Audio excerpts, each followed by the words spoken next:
कार्यक्रम के पुण्यार्चक हैं श्रीमती नीलू संजीव जैन नेताजी, समन्वय जैन, श्रीमती बीना जैन, अमित जैन, राहुल जैन, श्रीमती राशि जैन, शुभम जैन, आनंदपुरी, कानपुर।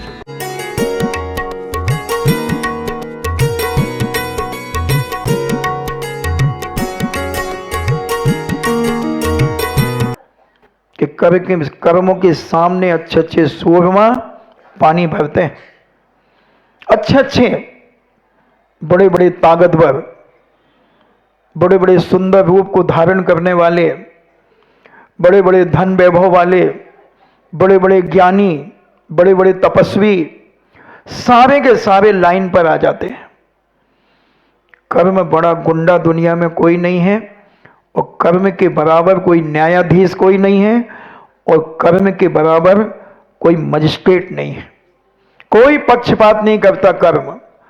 पारसनाथ जैसे पिटे हैं दोस्तों, पिटे हैं, 7 दिन तक बिजौलिया में पिटे हैं पारसनाथ। आदिनाथ जैसी ताकत 7 महीने 8 दिन तक 3 अंजलि गन्ने के रस के लिए घूमते रहे। क्या है ये? जिसके जन्म पर, जिसके हैप्पी बर्थडे पर सारे स्वर्गीय देवता चरणों में लौट रहे हैं। कहां गए वो सारे सौधर्म इंद्र? कहां गए सारे देवी देवता? पारसनाथ पिट रहे थे, कहां गई वो पद्मा आंटी? कहां गए वो छेदपाल अंकल? कहां चले गए? पारसनाथ को बचाने क्यों नहीं आए? जिनके गर्भ कल्याणक में आए, जन्म कल्याणक में आए, दीक्षा कल्याणक में आए, और संकट के समय सब गोल हो गए। कोई किसी का नहीं, बहन भला ना भैया, सबसे बड़ा रुपया। क्या है? क्या है? सोचना जरा, विचार करना प्रवचनों में। घर जाकर के सोने के पहले एक वीडियो देख लेना 5 मिनट की, प्रवचन की पूरी मन से देखना कि क्या कहा, क्या गलत और क्या सही था, क्या सही था। बंधु, हम पुण्य के उदय में बहुत इतराते हैं। हम आसमान में देखते, हम नीचे देखते ही नहीं हैं। हमारे आचार्य श्री कहते हैं पूज्यवर, दौलत यानी 2 लत, जब धन दौलत बढ़ता है तो वो पीठ में एक लात मारती है तो आदमी ऐसे चलता है, अकड़ के चलता है। और जब दौलत जाती है तो पेट में एक लात मारती, छाती में लात मारती तो वो यूं चलता है। इसलिए दौलत के बीच में चलो, शांति से चलोगे और इज्जतदार बन के जियोगे। विनयशील बनो। अहंकार किसका रहा है? कंस जैसे का, रावण जैसे का अहंकार रहा है? किसका अहंकार? इस आगरे में भी बड़े बड़े अहंकारी लोग हुए होंगे, मगर क्या दशा और दुर्दशा हुई है। बड़े बड़े गुंडे बदमाशों को देखा है मैंने, मगर मौत कुत्ते के समान होती है बंधुओं। आप सबको मालूम है, आप सबको मालूम है। विचार करें, कुछ झुकना सीखें, कुछ नम्रता लाएं अपने अंदर। ये तीर्थंकर प्रकृति का वंद कराने में कारण है। तीर्थंकर बनाएगी, नहीं तो तीतर बनोगे। तीतर बनना है या तीर्थंकर? महाराज जी, तीतर ही बनने दो, अभी तो जी लेने दो, अभी अहंकार कर लेने दो। 2 4 10 को रोज नीचा दिखाते हैं, उनकी बेइज्जती करने में बड़ा मजा आता है।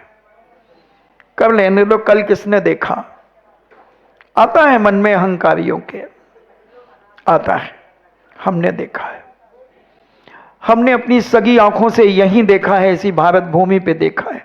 आपने भी देखा होगा, बहुत बड़े बड़े लोग कहां नीचे आ गए। करोड़पति रोडपति हो गए और रोडपति करोड़पति हो गए। इसी आगरा में हो गए होंगे बहुत सारे लोग। आप अपने ससुरों से पूछना, अपने पिताओं से पूछना, अपने दादाओं से पूछना। बंधु, ये लक्ष्मी, ये धन दौलत किसी की दासी नहीं है, ये पुण्य की दासी है। ये धन दौलत जहां पुण्य है वहां बिछी रहेगी, और जहां पुण्य नहीं है वहां तुम सोना भी हाथ में लोगे तो कोयला हो जाएगा, मिट्टी हो जाएगी। सोचें जरा, विचार करें। आगे पीछे का तो जाने दो, आगे तो हमारे हाथ में है ना, आगे तो हमारे हाथ में है कि हमें क्या करना है। अभी तक हमने जो पैसे दुनिया के पाप में उड़ाए हैं वो छोड़ दो, वो छोड़ दो, मगर अब इस पैसे का क्या करना है, अब इस पैसे का क्या करना है? क्या वही अहंकार में जीना है? तो आप समझें कि अब करना क्या है। अभी तक जो किया वो भूल जाओ। आज तुम्हारा हैप्पी बर्थडे टू यू है, आज तुम्हारा सारे लोगों का जन्मदिन है। जन्म का आंगना अलग अलग है, मरण का आंगन, मरण का मरघट एक। तो अब कहां जाना है तुम्हें? जन्म तुम्हारे हाथ में है, मरण भी तुम्हारे हाथ में, अगला जन्म तुम्हारे हाथ में है और अगला मरण भी तुम्हारे हाथ में है। एक जन्म तो हो गया, ये तुम कुछ नहीं कर सकते थे क्योंकि नादान थे। तो मुट्ठी बांध करके आए थे। बहुत कुछ लेकर के आता है बच्चा अपने हाथ में मुट्ठी बांध करके, कोई ताकत इस मुट्ठी को खोल नहीं सकती। आप जन्म के बच्चे की मुट्ठी आप खोलेंगे, जोर लगा करके वो धीरे धीरे यूं खोल लेंगे और छोड़ देंगे तो बंद हो जाती है। क्या शिक्षा देती है वो हमें कि बच्चा अपना पुण्य लेकर के आया है। अब ये पुण्य किसमें खर्च करेगा, ये कहां खर्च करेगा? पुण्य से पुण्यानुबंधी पुण्य कमाएगा या पुण्यानुबंधी पाप करेगा? पुण्यानुबंधी पुण्य कमाएगा या पुण्यानुबंधी पाप करेगा? इस पुण्य से पाप की क्रियाएं करेगा भविष्य में या पुण्य से पुण्य के कार्य करेगा? मैं ये पूछना चाहता हूं, तुमने अभी तक क्या किया है? तुमने अभी तक पुण्य से पाप किया है, पुण्य से पाप किया है अभी तक। कितना पाप, पुण्य कितना कमाया है? कितनी देर के लिए हम मंदिर जाते हैं, कितनी देर के लिए मंदिर जाते हैं और इस थाली का इस थाली में कितनी देर में कर देते हैं और उसमें भी नजर कितनी घूम जाती है हमारी टेबल फैन जैसे। टेबल फैन ऐसे घूमता है ना, तो हम पूजा करते रहते हैं, उदक चंदन तंदुर बोलते रहते, स्वाहा।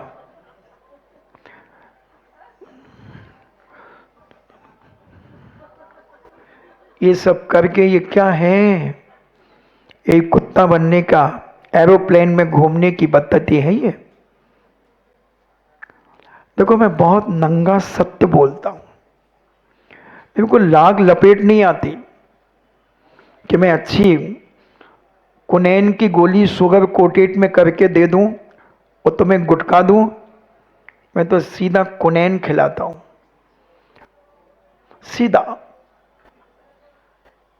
और वही विरेचन है, वो तुम्हारी अंदर की विकृति को वही निकालेगा। आज नहीं निकालेगा, कल निकालेगा, इस जन्म में नहीं अगले जन्म में निकालेगा। हमारे महाराज कहते हैं कि हम लोगों के प्रवचन कभी खाली नहीं जाते, कभी खाली नहीं जाते।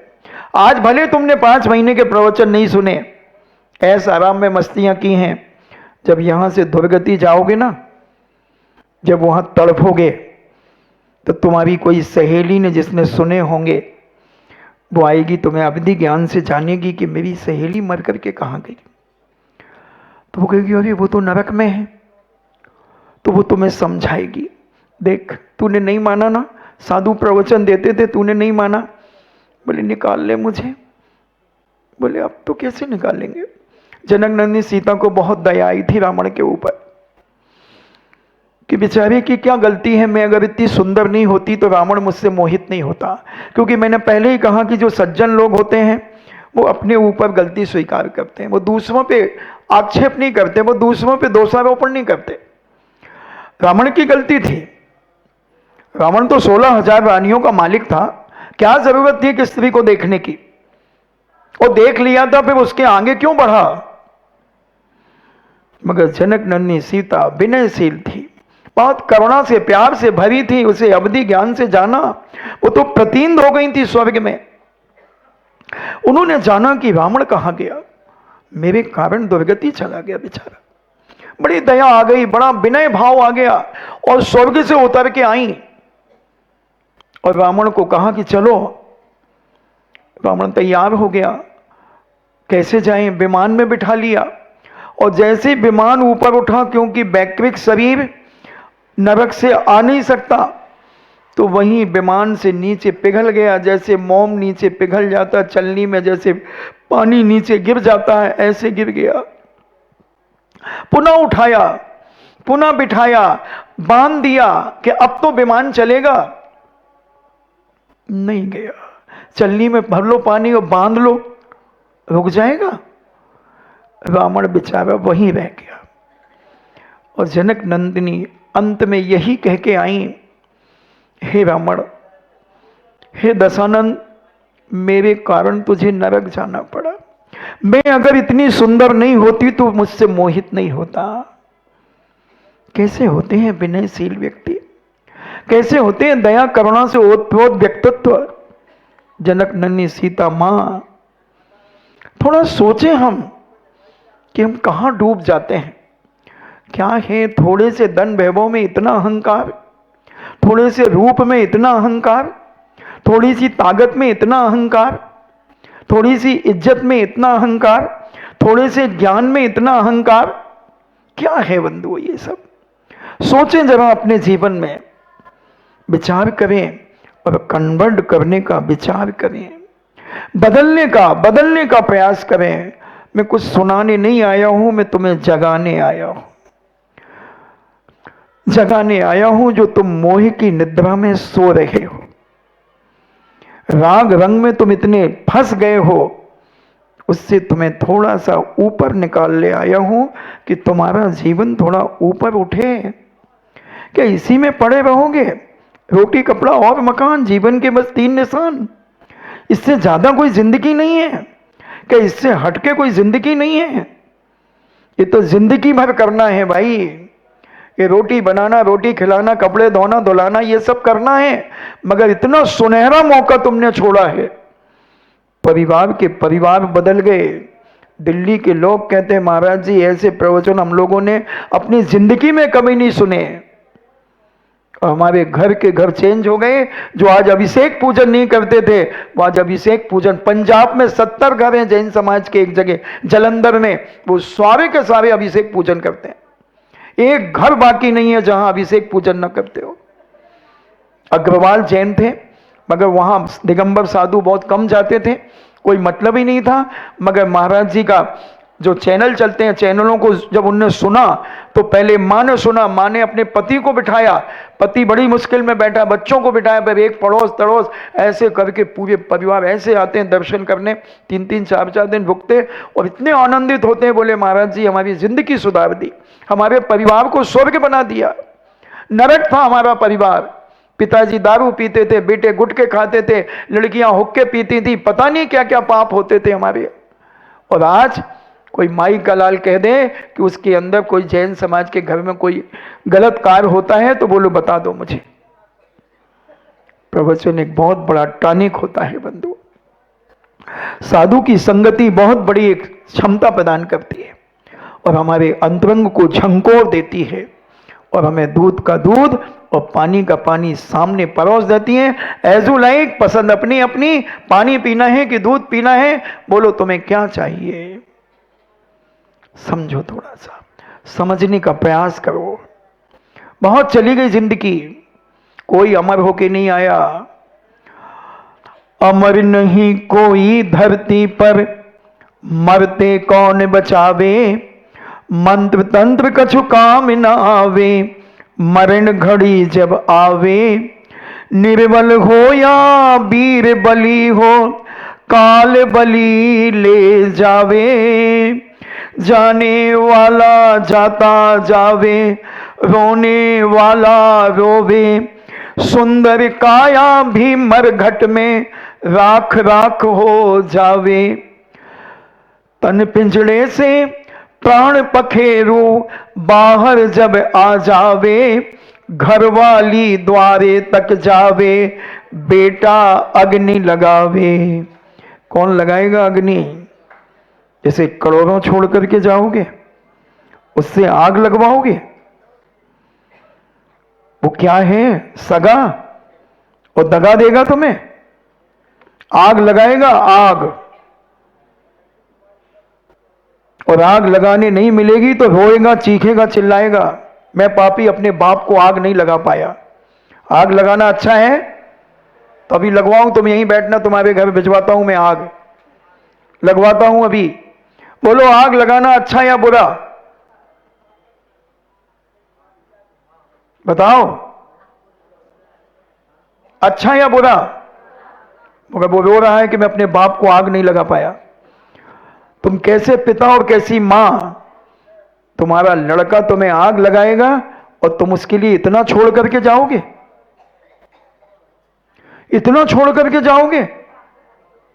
अरे पूत कपूत तो का धन संचय, और पूत सपूत तो का धन संचय। 100 रुपए दे के चला जाना और सारा लोकोदय में लिख जाना। और सपूत अगर तुमने पैदा किया है तो वो 100 करोड़ का आसामी हो जाएगा। और अगर कपूत पैदा किया है तो तुम 100 करोड़ छोड़ के चले जाना, 100 रुपए की भी इज्जत नहीं होगी कि कोई 100 रुपए मार्केट में दे दे। अपनी कूक की पहचान करो, अपने कुल की पहचान करो, अपने घर की पहचान करो कि मैंने कपूत को जन्म दिया है या सपूत को जन्म दिया है। बोलो मैं क्या करता हूं और क्या करना चाहिए जो आग मुझे लगाएगा, मैं इतना छोड़ करके जाऊं? एक सुनहरा मौका मिला है अपनी जिंदगी को पवित्र करने के लिए, महान बनाने के लिए, योग्य बनाने के लिए और इतिहास में अपना नाम रोशन करने के लिए। लोकोदय तीर्थ क्षेत्र। महिलाओं को भी जागृत हो जाना चाहिए। जिंदगी भर का कमाया साथ में क्या जाएगा, और ये सुअवसर खो दिया तो अंत में पछताएगा, ये अंत में पछताएगा। इसलिए महिला मंडल भी मिलकर के करें, और एक एक महिला में बहुत क्षमता है। भूदान करें, भूदान, महिला मंडल मिलकर के भूदान करें। कुछ करो ऐसा जिंदगी में जो तुम्हारा शिला पट्टों पर नाम लिखा जाए। मंडल तो खूब बना लिए, और मंडल का मतलब क्या होता है? चक्र, गोल। और मंडल वाले अगर कमंडल वाले की बात मान लें तो इनका जीवन तर जाएगा, जीवन में आनंद आ जाएगा। और कमंडल और का हट गया तो क्या बचा? मंडल। का अर्थ होता है आत्मा, का अर्थ होता है ईश्वर, का अर्थ होता है भगवान। और भगवान जिससे हट गया फिर घूमते रहो 84 लाख योनियों में। और जो कमंडल वालों की बात मानता गया उसकी 84 लाख योनियां कटती जाएंगी, कटती जाएंगी, और एक दिन वो पंचम गति को जाके प्राप्त हो जाएगा। आप जागें, आज विचार करें, अपने श्रीमान को भी जगाएं, समझें और विनयशीलता का अनुभव करें और अपने जीवन को विनयशील बनाएं। समय बहुत हो गया। महाराज जी कह के गए थे आधा घंटे से ज़्यादा मत बोलना, मगर मैंने 50 मिनट बोला। बोलना तो और है, मगर कल देखेंगे, कल फिर मिलेंगे। मगर विचार करना, समझने का प्रयास करना, अहंकार से नीचे उतरना और प्रेम वात्सल्य और विनय से अपने आप को ओतप्रोत करना। महाराज जी प्रेम वात्सल्य से क्या फायदा होगा मैं बताऊंगा। प्रेम करने से गलत अर्थ मत ले लेना प्रेम का, नहीं तो आज पापियों ने प्रेम का अर्थ गलत ले लिया है। माँ भी अपने बेटे को प्रेम करती है, प्यार करती है, लव करती है, मगर लव शब्द इतना बदनाम हो गया है, प्यार शब्द इतना बदनाम हो गया है, प्रेम शब्द बदनाम हो गया है। इस बदनामी से बचने के लिए हम तुम्हें विनयशीलता का मार्ग दिखाने के लिए आए।